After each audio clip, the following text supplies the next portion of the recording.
Baik pembangunan oleh organisasi keagamaan.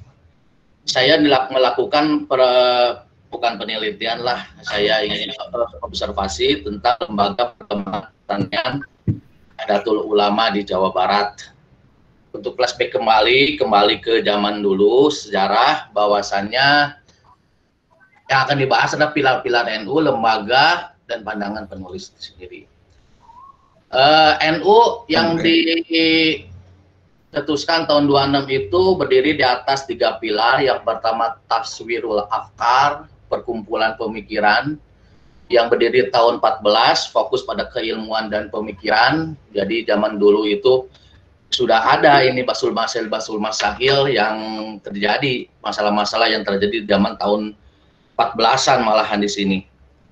Karena pada waktu itu masih zaman kolonial, zaman Belanda, dan tentu ada masalah-masalah, maka disinilah adanya Taswirul Afkar. Kalau kita mau munadorohan. Nahdlatul Wathon tahun 16 malahan berdiri, fokus pada pembukaan dakwah kebangsaan di sini. Jelas pada waktu itu masih kita dijajah, maka wajarlah kalau waktu itu para ulama-ulama sadar diri bahwa ada kebangsaan di sini. Ada pembelaan kepada bangsa kita, pembukaan dakwah kebangsaan. Yang ketiga, Nahdlatul Tujar yang berdiri tahun 18 malahan ini. Fokus dalam perekonomian. Ini jelas bahwasan NU juga tidak terlepas dari Nahdlatul Tujar. Nahdlatul Tujar itu kebangkitan para pedagang. Para pedagang berdiri tahun 18, ketuanya malahan langsung Mbah Hasyim Asy'ari, sedangkan bendaharanya Ki Wahab Hasbullah pada waktu itu. Tujuannya dengan membentuk Syirikahinan bahwa Wahab ingin menggulirkan ekonomi kerakyatan sekaligus upaya melawan dominasi ekonomi company yang aktif pemelaratan dan tidak berkeadilan. Juga didasari minimnya kesadaran di kalangan Muslim santri bahwa kehidupan dunia juga harus menjadi prioritas dakwah. Ini menunjukkan bahwasannya kesadaran akan pembangunan dari segi ekonomi. Pembangunan ekonomi ini jangan penting juga, sehingga wajarlah kalau pesantren-pesantren sekarang ini memang ekonominya yang di kampung-kampung ya, di pesantren-pesantren seperti Manon Jaya, pesantren Al-Ittifaq, pesantren itu pembangunan dari segi pertaniannya, salah satunya pertaniannya di Miftahul Huda, Manon Jaya itu sangat luas sekali, dan juga yang mengurusnya adalah santri-santri. Jadi bangun jam 3, nunggu subuh, berangkat ke sawah jam 7, kembali jam 10, jam 11 tidur siang, yang disebut Qailullah itu, dan terus duhur tidur sebentar dan ngaji. Malahan habisnya waktu itu ya salah satunya besarnya ke sawah juga gitu ya. Ini menunjukkan bahwa kesadaran bahwasan ekonomi Al-Ittifaq pun sekarang semakin maju, nah gitu ya. Jadi dari dulu memang kalau pesantren memang sudah menyadari ini semuanya. Kalau di kota-kota seperti di kami dulunya memang sawah, karena sudah nggak baik airnya maka diuruk ke sawahna, diganti ku ditanami bangunan gitu. Tadi nama tani iya tadi ditanam bangunan gitu saya. Terus bangunan dikontrakeun tah gitu. Jadi sudah berbeda ini. Bisa kontrakeun dengan Amanda, Brownies kalau di saya itu ya. Oh iya. Udah Kang Ibingnya. Ya itu mah iya ya mohon itu mah daerah Pandanwangi, Kang Ibing. Nah, itu saya di Cijaura di Margasarinya. Jadi beda ini, tapi usahanya ada gitu ya. Kami pesantren itu berusaha untuk bentuk usaha kalau pesantren. Tapi sekarang semakin degradasi, semakin apa namanya itu pesantren dibuat untuk kalah, sehingga pesantren sekarang banyak yang ngelek-ngelek proposal gitu Pak. Jadi doanya nerobos, doanya nggak diijabah karena doanya ganti ke proposal, jadi doanya tidak diijabah, repot. Ya, padahal ini sudah diamanatkan dari zaman dulu. Nah, oleh karena itu NU berdiri tahun 26 tidak lepas dari ini, ya, tidak lepas dari 3 pilar ini, ya tidak lepas dari pilar ini. Dalam rangka untuk eksis dalam pembangunan umat, NU banyak lembaga, diantaranya lembaga yang memiliki pembangunan perekonomian itu, yaitu Lembaga Perekonomian NU dan Lembaga Pengembangan Pertanian NU. Jadi ya sudah ada LPM dan LP2N, dan ada juga HPN. Nah, ini sebetulnya di NU tuh banyak sekali nih lembaga-lembaga. Ya, lembaga banyak sekali, tapi apakah dia saling berkoordinasi? Nah, itu beda lagi. Nah, Nah, saya akan mengambil lembaga pengembangan pertanian NU di Jawa Barat yang ininya ya, pengembangan NU di Jawa Barat. LPNU secara nasional itu meliputi pertanian, kelautan, kehutanan dan lingkungan, dan pembangunan pedesaan. Ini lingkup LP2NU. Jadi bukan hanya pertanian, tapi di sini juga ada kelautan, ada kehutanan, dan juga ada pembangunan pedesaan. Inilah yang digarap oleh LP2NU. Ini bagus, kalau lihat dari sini bagus, alhamdulillah. Adapun wahana aksi, ada tiga wahana aksi, wahana advokasi, wahana kolaborasi. Kalau wahana aksi, LPPNU berfungsi sebagai lembaga fakar, ingin mendorong lahirnya gagasan-gagasan strategis. Wahana advokasi, mengadvokasi ya para teman-teman petani, dan juga wahana kolaborasi, kerjasama antara lembaga, baik itu dengan pemerintah atau dengan lembaga-lembaga lainnya. Ini wahana kolaborasi.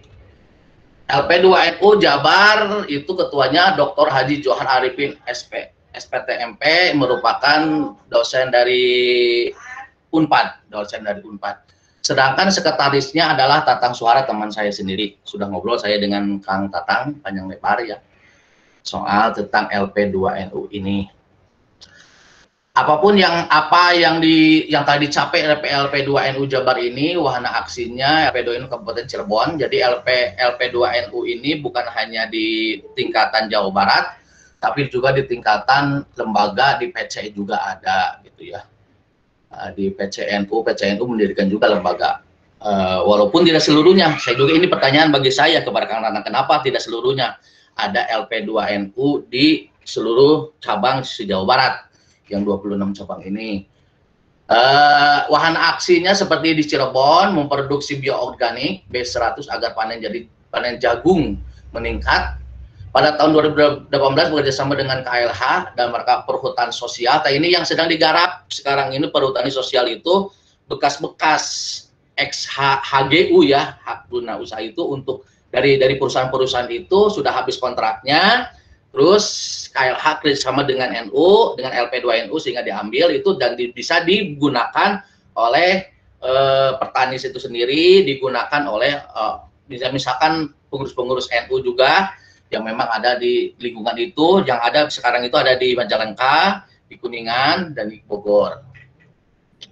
Ya, wahana advokasi pernah juga LP2NU mendampingi para petani 5 desa di Kecamatan Losari yang menolak pembangunan kawasan industri. Dan juga ada wahana kolaborasi, LPPNU Jawa Barat inisiasi konsorsium percepatan pembangunan ekonomi di Subang. Ini kerjasama antara LP2NU dengan Pemkot atau Pemkab Subang. Inilah beberapa hal dari pembangunan lewat organisasi keagamaan.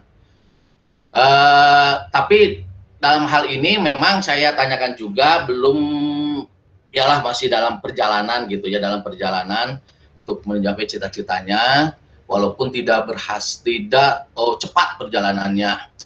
Memang kalau menurut saya sih NU itu besar sekali, bisa dilihat dari segi ritual, kedekatan dengan organisasi, keinginan menjadi anggota NU. Ini menurut Hasanuddin Ali, seorang research Alfara Research Center, ada 3 karakteristik dalam mengetahui ke-NU-an. Pertama, dalam ritual. Kalau dalam ritual itu kebanyakan orang-orang dekat dengan NU gitu ya. Marhabat, tahlilan, walaupun dia tidak pasti NU, tapi ritualnya itu sampai 80% malahan. Sedangkan kedekatan dengan organisasi, dekatnya dengan organisasi itu 60%. Keinginan menjadi anggota NU malah lebih rendah gitu ya. Jadi kalau dalam ritual mah banyak besar kedekatan dengan NU, malahan kedekatan saya mah dengan organisasi NU, ritual agama saya mah kebanyakan mah cina gitu. Tapi waktu mau diajak ke anggota NU itu sangat susah sekali. Contohnya saya sendiri itu adalah ketua MWC NU Kecamatan Bawah Batu. Itu sangat susah sekali mengajak-ngajak untuk menjadi anggota gitu ya.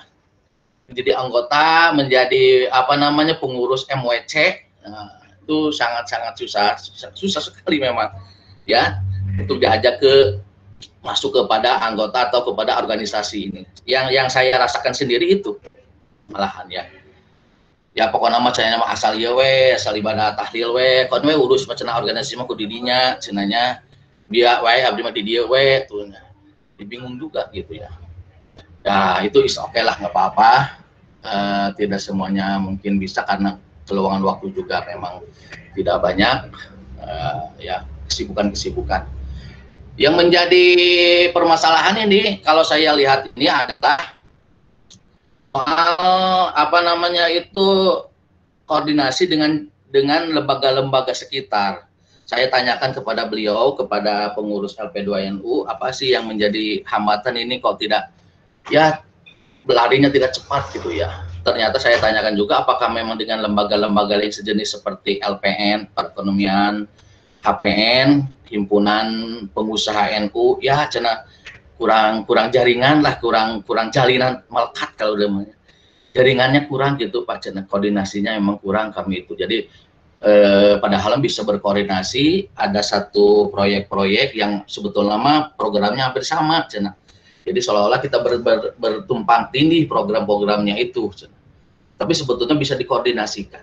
Dan juga tanyakan kepada beliau kenapa tidak ada LP2NU di Kota Bandung misalkan. Ya karena karena orang-orang Bandung cina bukan petani, cina karena teh padahal saya bisa mengatakan kepada beliau mengatakan kepada saya, padahal Bandung juga bisa menjadi LP2NU juga, tapi bukan petaninya, tapi menyalurkan hasil-hasil dari pertanian kepada para pengusaha. Nah, betul itu. Haji Umar, betul itu, lanjut.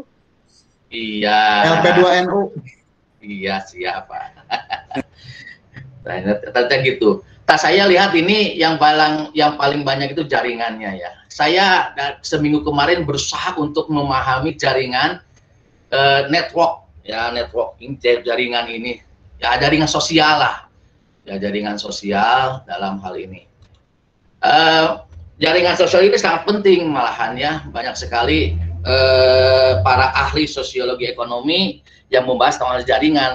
Yang paling utama itu adalah Mark Granovetter ya, yang sebetulnya itu dia kelanjutan dari Polanyi tahun 40, terus tahun 85 dia mengeluarkan satu artikel yang menjadi apa namanya teh, bukan Qurannya, menjadi sesuatu yang dasar dalam teori kelekatan gitu ya, fitness. Ini penting karena mungkin di Bandung tidak dianggap jaringan kuat, maka ditinggalkan. Nah ini di sinilah ya kan, karena kan Granovetter juga mengatakan jaringan kuat itu perlu, tapi jaringan yang lemah pun itu juga perlu gitu katanya. Untuk apa? Untuk menjadi jembatan antara dua jaringan yang kuat ini gitu ya. Misalkan pengusaha dan ini adalah petani. Nah, ini kan jaringan-jaringan kuat, ini yang kuat disebutnya, tapi ada yang lemah ini misalkan bisa menjadi jembatan kepada kedua jaringan ini. Nah, mungkin ini tidak diperhatikan. Jaringan hubungan sosial ialah ikatan yang hubungan satu titik ke titik lainnya dalam jaringan adalah hubungan sosial. Ini kalau disebut jaringan sosialnya. Karena memang organisasi itu tidak lepas dari jaringan. Ya, organisasi itu. Ya kami pun begini-begini juga ketua RMI Kota Bandung perlu jaringan ternyata. Bukan hanya dengan pesantren-pesantren yang sudah biasa, tapi harus punya jaringan dengan teman-teman sekalian, seperti dengan sponsor-sponsor sih pun harus ada gitu jaringan gitu. Seperti untuk mengadakan HSN saja kita harus mempunyai jaringan dengan Jarum misalkan, ya jaringan dengan Jarum itu kan dapat sponsor dari dia, itu ada jaringan itu ternyata harus pas ada. Itu kaji pas. Iya, jaringan itu perlu juga di sini, walaupun kekuatannya lemah atau tidaknya itu sebetulnya tidak menjadi hal.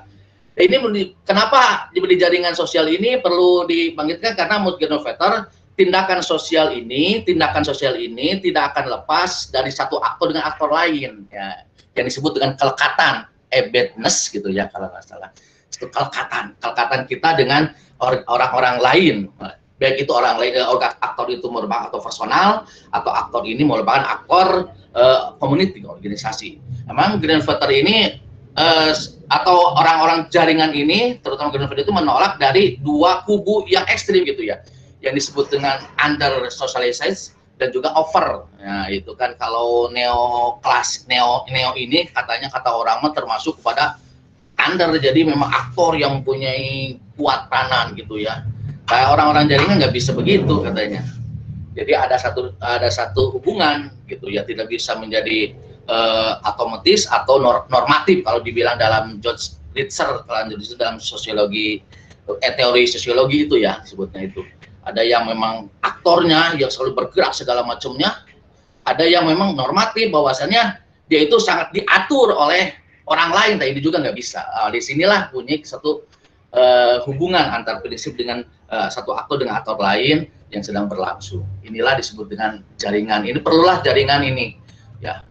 Perlihatkan bahwa satu ikatan jaringan memudahkan seseorang untuk mengerti ketersediaan suatu pekerjaan. Jaringan kuat didefinisikan sebagai teman akrab dan selanjutnya, tapi ini sangat penting sekali. Graham Potter menuraikan bahwa bagaimana jaringan sosial berperan sebagai sumber inovasi beserta adopsinya sebagai gambaran. Nah, selanjutnya ini kepentingan dari satu jaringan, gitu ya. Walaupun dalam ini memang ada dalam jaringan itu dibagi 3 juga, yaitu seperti jaringan interest, jaringan power, dan jaringan sentimen. Kalau organisasi memang ini jaringannya power gitu ya. Dalam organisasi ini memang selalu ada selalu ada hambatan-hambatan kalau dalam organisasi ini ya. Selalu ada kontestasi atau itulah antara kelompok dengan satu kelompok, malahan itu ada satu bukan untuk kepentingan keseluruhannya gitu ya, tapi untuk kepentingan golongannya di dalam organisasi pun ada gitu. Dan itu harus disadari dan itu harus bukan dihilangkan, dalam artian ya kita harus dibereskan, bekerja bersama agar menyampaikan apa yang kita cita-citakan. Ini prinsip-prinsip. Nah, di sini kan ada juga misalkan bahwasannya jaringan yang lemah ini sangat perlu sekali, jaringan yang tidak kuat ini sangat perlu sekali untuk menjembatani dari jaringan-jaringan yang kuat di satu pihak, di dua pihak kuat. Pada kuat di jaringan yang lemah ini menjadi satu penting. Jadi tidak ditinggalkan gitu ya. Nah, inilah beberapa hal kalau saya melihat ngobrol dengan lembaga ini, ya mereka pun tidak lepas dari satu permasalahan, dan itu wajar dalam organisasi itu dilepas dari permasalahan, tapi koordinasi inilah yang diperlukan, koordinasi inilah yang sangat diperlukan sehingga kita berjalan. Memang lembaga ini beda dengan Banom gitu ya. Kalau lembaga ini memang sangat terikat sekali dengan hierarkinya ketua PC dan ketua PW. Tapi beda dengan Banom. Kalau Banom itu badan otonom, walaupun memang ada sangkut paut dengan satu organisasi NU, tapi dia punya ininya lah, Banom itu badan otonom gitu ya.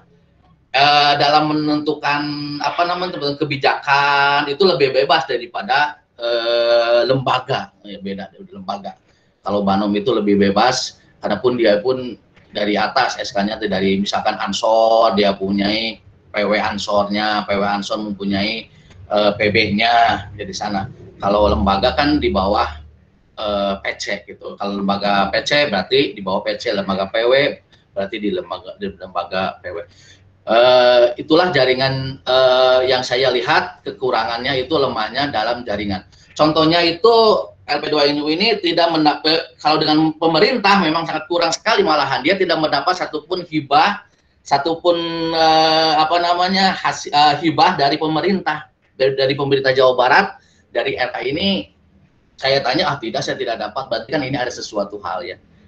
Dia tidak menyalahkan pemerintah juga, mungkin dari dirinya kita sendiri tidak aktif untuk secara personal atau secara lembaga mendekati atau ngobrol komunikasi lah dengan orang-orang pemerintah, pemerintah kota atau pemerintah provinsi gitu ya, di lembaga keagamaan ini. Padahal memang ada hibah-hibah itu ada. Ataukah memang ini terhalang oleh pengurusnya di PW itu sendiri? Wallahu alam. Jadi memang itulah kelemahan dari lembaga gitu ya. Jadi tidak bisa langsung seperti Banom itu mah langsung dia yang mau proposal langsung ke provinsi. Kalau kita mah kan harus terkait dulu dengan PW, terkait dengan PC. Jadi tidak bisa sendiri. Apakah memang itu permasalahannya atau tidak? Pada intinya memang lemahnya satu jaringan, lemahnya satu kerjasama koordinasi di antara lembaga dan perlembaga ini. Baik itu lembaganya yang berhubungan erat dengan ekonomi, seperti HPN, Himpunan Pengusaha, atau dengan LPN, Lembaga Perekonomian Nahdlatul Ulama. Saya juga pernah ini ternyata, ternyata lebih kurang baik. Yang agak baiknya yang ini malahan LP2NU malahan. LP2NU ini yang lumayan programnya ada, jalan gitu ya, walaupun tidak lompat tarik gitu. Tapi ini mah ada progres gitu, ada progres LP2NU ini dalam hal ini. Ya mungkin itu Prof dari tema pertama saya dalam organisasi pembangunan yang dilakukan oleh organisasi ikhtiar pembangunan masyarakat yang dilakukan oleh LP2NU. Siap. Itu tema pertama Prof ya. Tema kedua silakan. Tema kedua kita ini dulu keluarkan dulu. Yang lain kalau ini ditulis saja di chat kalau ada ide-ide gitu ya, biar gak lupa. Nah, ganti Kang Haji ininya.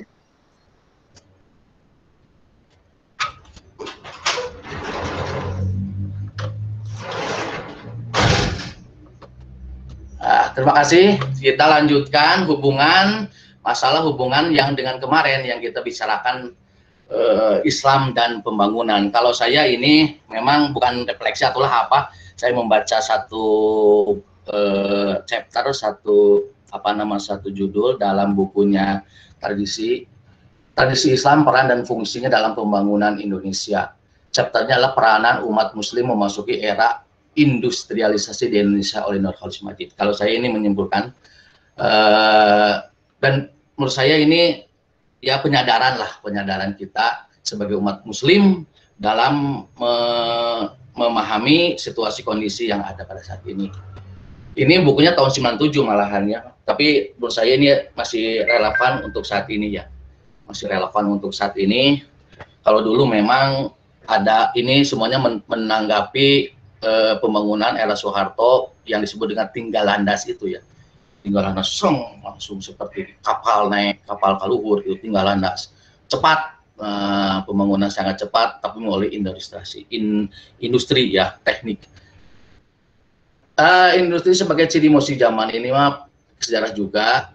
Industri itu sebagai zaman modern. Ciri zaman modern ini tidak lepas dari industri, dan industri ini yang merupakan satu anak pinang atau satu ya hasil dari teknik ya. Dari teknik, segala macam dengan teknik. Padahal zaman modern inilah kelanjutan dari zaman modern yang dulu. Zaman dalam artian kelanjutan babak pertama yang sudah dilakukan oleh bangsa Semit Sumeria pada 5.000 tahun yang lalu. Sehingga menurut Alvin Toffler disebut dengan gelombang pertama perkembangan peradaban umat manusia. Itu zaman itu sudah bagus, peradaban sudah maju. Nah, masuklah ke zaman modern ini yang memang dimulai dari Eropa Barat Laut, yaitu adanya revolusi industri Inggris dan juga ada revolusi politik di Prancis itu sendiri ya gitu. Jadi sehingga berubahlah zaman. Sebetulnya kalau dari segi zaman inilah zaman industri ya, zaman teknik sebetulnya, makanya jadi teknik, jadi penggantian dari manusia ke teknik, dari zaman dari hewan ke teknik ke mesin. Ini menimbulkan satu masalah-masalah lain, masalah-masalah yang disebut dengan masalah kemistrian. Dalam artian masalah kemistrian ini ada dampak yang pasti yang ditimbulkan dari zaman ini.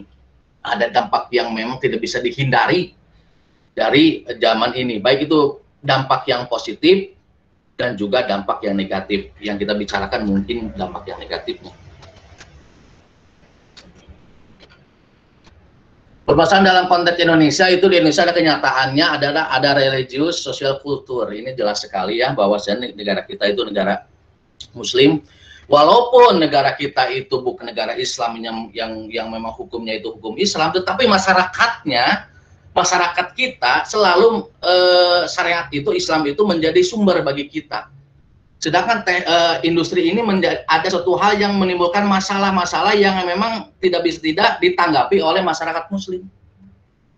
Ya, sehingga banyak sekali yang hal-hal yang memang ditemukan dari technical atau industri ini yang memang menggagetkan para muslimin kita. Ya banyak contohnya seperti dalam hal perdagangan itu ada saham, ada perjualan uang, falas. Sehingga untuk mengayomi masyarakat Muslim ini, maka MUI membentuk DSN, Dewan Syariah Nasional. Itu kan untuk mengayomi ini umat Muslim dari efek samping dari zaman teknik ini, ya. Atau memang dari segi medis, ya banyak sekali seperti transplantasi jantung, donor mata, bank ASI, kan itu kan semuanya itu dari efek-efek dari industri ini. Tidak mungkin ternyata kita tidak bisa menerima langsung hal itu ya. Bank ASI tidak bisa menerima langsung, boleh masukin dulu ke Basul Masail NU, dimasukin dulu ke permasalahan di MUI. Ada namanya itu satu munadoroh permasalahan di MUI itu dibahas ya, banyak sekali. Atau online, perdagangan online bagaimana, sehingga banyak sekali organisasi NU, organisasi dari Islam, baik itu Muhammadiyah, baik itu NU atau MUI itu sendiri membahas masalah-masalah ini, efek-efek samping dari apa, dari industri ini. Itu dari segi dokirnya ya, dari segi efek sampingnya itu ya, efek sampingnya itu, sehingga tidak bisa lepas menjadi masalah dalam kehidupan umat di Indonesia, yaitu umat Muslim. Umat Muslim. Sering sekali saya mengikuti Basul Masail dari NU yang membahas masalah ini. Oh gitu ya. Bagaimana kalau kita sholatnya pakai TV gitu ya. Imamnya di mana, kitanya di mana, tapi pakai TV kan itu nyambung juga, ada dipermasalahkan juga gitu ya. Itu jadi segala macam bentuk yang datang itu selalu dihubungkan dengan agama kita. Alhamdulillah ya, di Indonesia dihubungkan langsung dengan agama kita, boleh enggak? Ya bersumber dari ajaran seperti umat Islam terhadap ajarannya dan yang lainnya, dan termasuk masalah-masalah lainnya ya. Sehingga kita alhamdulillah sudah memasukkan beberapa dari fikih menjadi konun gitu ya, dari fikih menjadi konun untuk membahas atau mengayomi dari dampak ini. Ya, maksudnya dari fikih menjadi konun, konun itu jadi undang-undang ya, seperti yang dilakukan oleh para dari DSN itu, Dewan Syariah Nasional itu yang membentuk atau siapa bentuk apa undang-undang wakaf, undang-undang ekonomi syariah gitu ya, dalam hal mengayomi dan dampak industri ini. Industrialisasi merupakan kelanjutan dari teknikalisasi. Ciri pokok dari modern adalah industrialisasi dan berasal dari teknikalisasi. Teknik itu menurut Hudson suatu kondisi pengkhususan teknis yang penuh perhitungan yang di dalamnya berbagai kekhususan tertentu yang menjadi saling bergantung dalam suatu skala yang besar dan selanjutnya. Kalau dalam industri dari Inggris itu teknikalisasi itu ya penggantian dari manusia, dari hewan ke manusia, dari manusia ke mesin, itu maksudnya. Dari hewan ke mesin atau dari manusia ke mesin, ya, di pergantian tenaga manusia di tenaga mesin kalau dalam industri di Inggris itu. Jadi teknikalisasi itu pergantian dari manusia menjadi mesin gitu ya. Jadi mesin. Itulah kesimpulannya. Akibat yang paling keras itu salian dampak-dampak yang tadi saya sebutkan, seperti teknik-teknik yang tadi, ternyata yang paling keras itu adalah materialisme ini menurut beliau ini. Materialisme segala macam, materialisme dan utilitarisme itu adalah kemanfaatan. Pokoknya nama yang baik itu yang bermanfaat aja gitulah. Yang tidak baik diterima. Akibatnya apa ya? Akibatnya ya agama jadi merosot gitu ya. Karena ternyata agama itu tidak bermanfaat juga kalau begitu ya. Tidak bisa mengayomi ya, sehingga agama ini ditinggalkan juga, terutama di barat gitu ya. David Hume mengatakan bahwasanya itu Bible itu lemparin aja karena tidak bermanfaat gitu, David Hume itu. Itu sangat-sangat keras sekali. Memang pada waktu itu memang dia berhadapan dengan Kristen, berhadapan dengan agama Kristen yang memang sangat bertolak belakang dengan ilmu pengetahuan. Sehingga Galileo Galilei juga kan dihukum juga karena bertentangan dengan gereja juga. Dan dalam Islam kan beda, dalam Islam ini ya pengetahuan juga ya diterima juga gitu ya. Teknikalisasi dapat berakhir merosotnya peranan agama atau paling tidak mendorong agama pada posisi pinggiran, dalam artian ya kalau tidak, karena kan tadi yang baik itu yang berguna, yang bermanfaat bagi banyak orang, ya kalau agama tidak baik, ya tidak bermanfaat, berarti kan tidak baik gitu ya, logikanya gitu. Sehingga ditinggalkanlah agama-agama di luar negeri itu ya, karena memang tidak bermanfaat.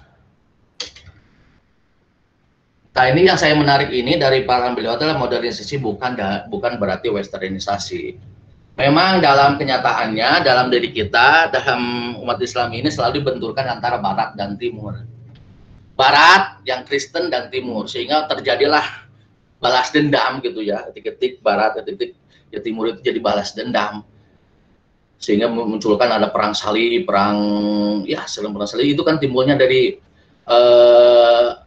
Barat dan Timur, Kristen dan Islam, jadi dibenturkan, Barat itu Kristen, Timur itu Islam, terus dibenturkan gitu, sehingga banyak sekali modernisasi yang datang dari Barat itu ditolak sama sekali oleh orang-orang Timur, orang Muslim ditolak. Ya itu mau Barat, senala orang-orang gitu. Nah, itu karena memang dari sudah mengkristalnya perdebatan kita antara Barat dan Timur. Padahal kalau dari sejarah ilmu pengetahuan, memang pertama ilmu pengetahuan bertentangan dengan agama Kristen. Barat mendapatkan ilmu pengetahuan, malahan kalau dari sejarah mah ya tidak begitu gitu ya. Bahwasanya Barat juga mendapat kemajuan ilmu pun dari Islam, karena Islam pernah menjadi agama atau peradaban yang abad berapa? 10-an itu Islam menjadi nomor 1 gitu ya. Segala macam ilmu pengetahuan, jalan dari bidang apapun, misalkan ya, bahkan kedokteran itu sangat besar sekali, dari filsafat, ya, itu malahan kemajuan Barat itu sebetulnya dari kerajaan Islam juga gitu ya.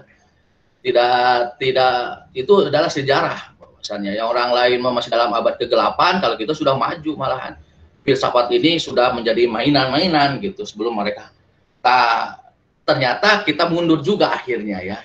Setelah lama-lama nggak tahu apa yang terjadi, mungkin kata orang mas sufi yang menguasai sehingga tidak perlu lagi, maka mundurlah umat Islam itu.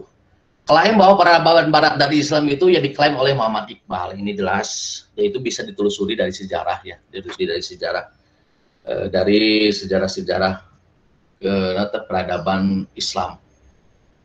Banyak sekali para ilmuwan Islam yang menjadi tonggak ilmu pengetahuan.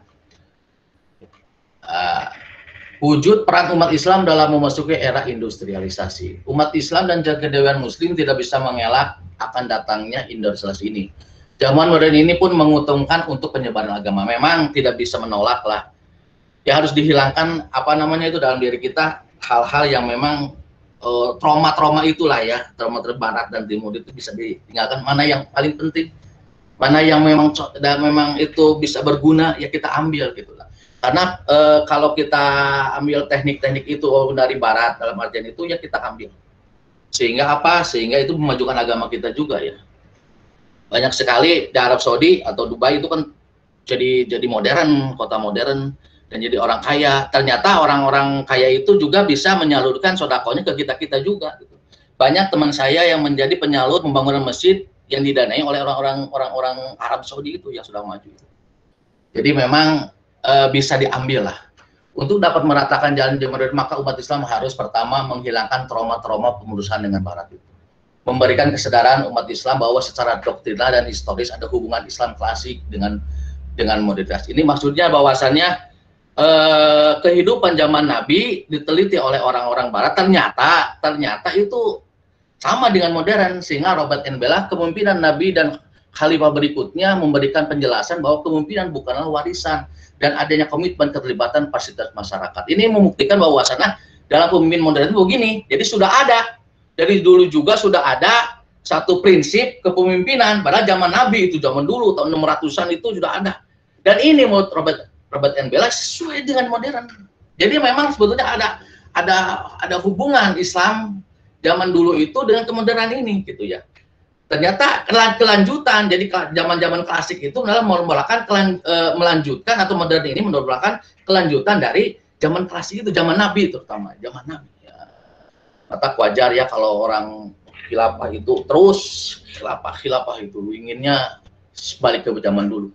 Mulane Hudson mengatakan zaman modern ini adalah pengulangan dari nilai-nilai yang sudah ada pada zaman Islam, yaitu kebebasan, tanggung jawab, inisiatif pribadi. Ini menurut Hudson ini.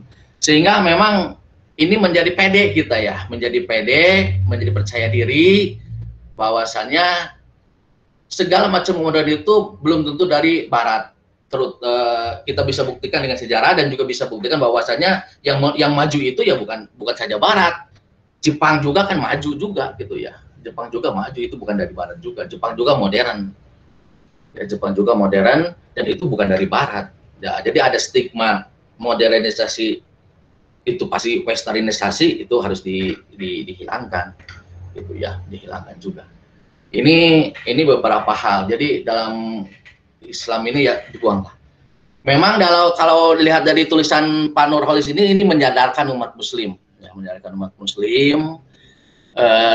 Namun saya juga sih, dia memang tidak mengkritik juga pemerintah pada waktu itu ya, tidak juga mengkritik pemerintah pada zaman Soeharto mungkin ya.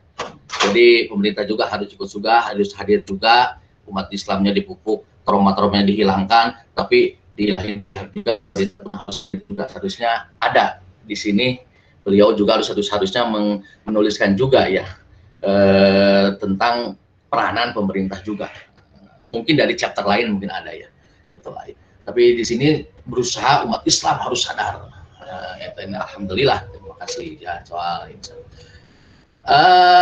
Antisipasi dampak industrialisasi, ini dampak negatif dari industrialisasi adalah masalah materialisme dan moral. Tapi di sini menjadi pede juga menurut orang-orang luar juga, menurut Hudson, Islam mempunyai unsur penting yang namanya syariat. Syariat ini mungkin bukan dalam artian fikih ya.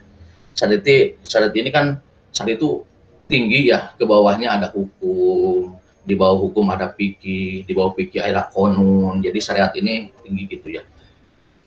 Tanggung jawab pribadi, kekuasaan hukum, egalitarianisme ini mengajarkan menurut Hudson ini ada beberapa hal yang memang dari syariat ya. Ini orang luar ini yang mengatakan begini, bahwasan syariat Islam itu mempunyai tanggung jawab pribadi, kekuasaan hukum. Memang dalam Islam pun itu ada sebut ini maqasidus syariah gitu ya, ada maqasidus syariah. Bahwasanya syariat yang banyak yang di Al-Quran yang luas itu para ulama menyebutkan ada maqasidus syariah yang 5 itu ya. Ada hibdun nafas, ada hibduddin, hibdun nafas, hibdul akal, hibdul nasl, ya, hibdul mal. Itu bisa dikembangkan. Itulah maqasidus syariah, itu juga ada ya dalam Islam ini. Memang itulah yang bisa kita pegang gitu ya. Jadi Islam ini memang solihun likuli zaman wa solihun likuli makan gitu akhirnya itu ya. Solihun li zaman wa solihun makan. Jadi memang akan layak untuk setiap zaman apabila agamanya bisa bisa bukan mengikut ya itulah, dalam artian bisa mengayomi agama ini atas perubahannya ilmu ini, perubahannya situasi ini. Memang ada kaidah-kaidah seperti berubahnya hukum karena berubahnya situasi kondisi, gitu ada kaidah-kaidah itu ya. Agama sebagaimana terutama umat nilai intrisi yang dalam dirinya menemukan keutuhan hidup, dan salah satu tujuan ajaran agama adalah islah, memperbaiki, jelas ini dan surat-surat kita menjadi solih, jadi menjadi islah, bukan menjadi fasid, bukan menjadi untuk merusak, tetapi menjadi islah. Ini seperti yang kemarin kita bahas, Pak Ibang menjadi memperbaiki lingkungan hidup, dan Pak Sobar juga, ini nyambung dengan yang lalu. Mungkin itulah dari saya ya.